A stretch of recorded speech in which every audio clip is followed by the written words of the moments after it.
Assalamualaikum warahmatullahi wabarakatuh. Today, we are faced with the spread of a virus called COVID-19. As a result, almost all sectors experience difficulties in their implementation, including the education sector. Then, to overcome this, the government issued a policy to carry out teaching and learning process online. To discuss this matter more deeply on this occasion, I, Karin Nurul Fatia, will interview Miss Yeni as the main actor in the process of teaching and learning English online. Well, how's Miss during this pandemic?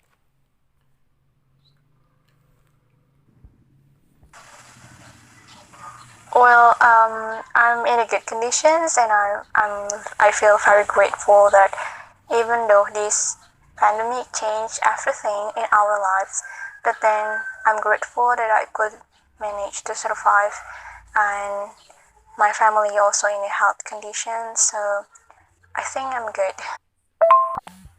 Okay, glad to hear that.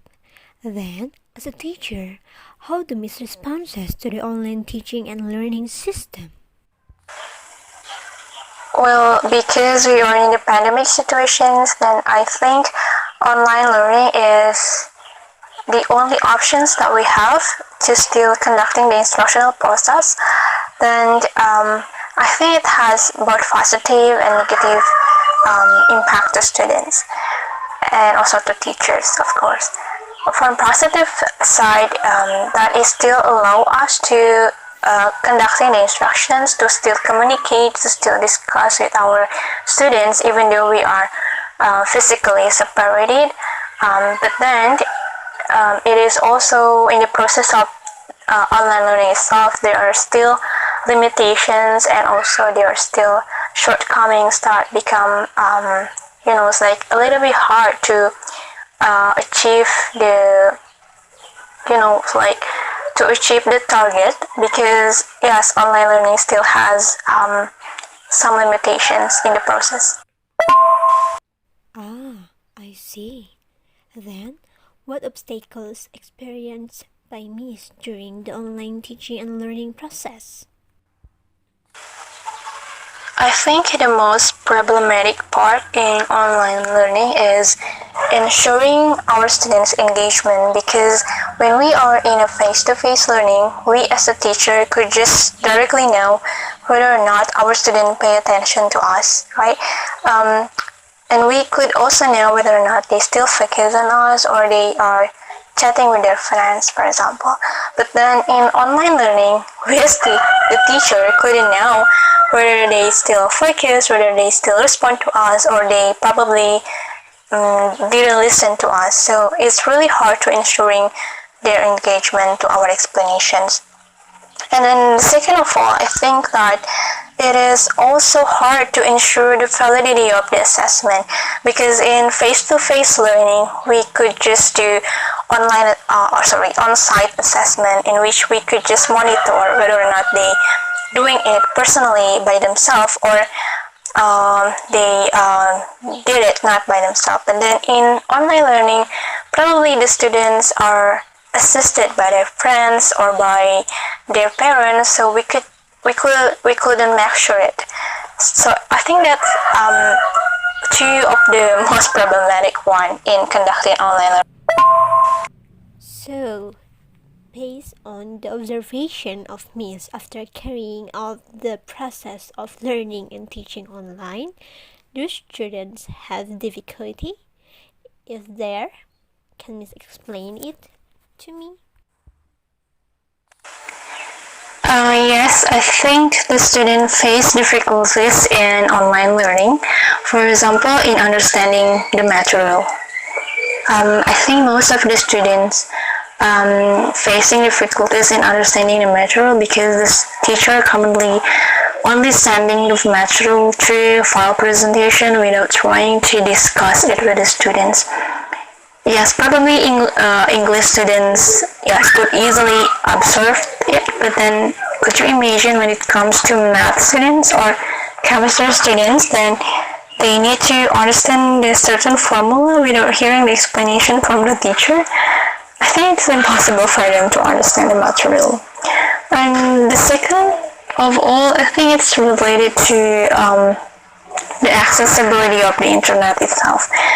Yes, probably internet is accessible for everyone, but then when it comes to those who are in the financially limited or they're coming from low-level economic students, I think it is hard for them to access the internet itself. So online learning is still, it's like ineffective for them. So, whether the target of success of the online teaching and learning process can be achieved? I think it varies. It based on the students' motivations. Various achievements were achieved in my class because some students showing they're heavily motivated to the online learning process, but then the remaining students, I think that they were not quite interested with the online learning process. So it become it resulted in a variety of results. So I couldn't take it for granted whether or not the online learning is effective and could achieve the target. But then, some of the students show they achieve the target I get. So, does Miss have tips on responding to the process of teaching and learning online?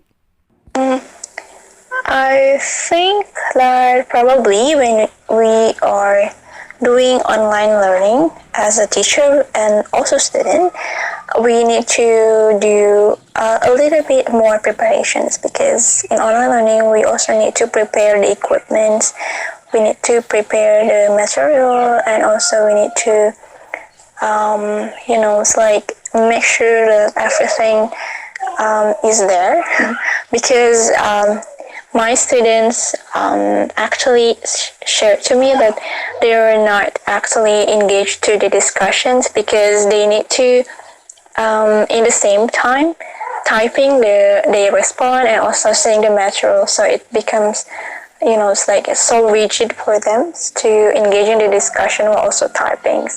So I think that it needs to a lot of preparations we as a teacher to consider such of things. Okay.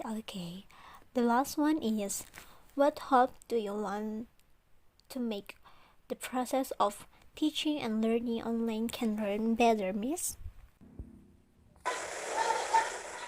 Yeah, to ensure the more effectiveness of online learning, I hope that we as a teacher could optimize the platform that could mediate the process of online interactions, because when we just utilize a certain platform, for example, like WhatsApp from chatting, like it's really restrict the other features of learning. Like we could also optimize the video conferencing, for example. We could also optimize the other platforms. So I think it would be helpful to create more effective online learning process. And hope that there are a lot of it's like grant from the government and also from the school to ensure that their students have the access to the internet, to the media of the online learning itself. Well, thank you, Miss Yenny, for the answer in time. So, I hereby close this interview session. Thank you for your attention. Wassalamualaikum warahmatullahi wabarakatuh.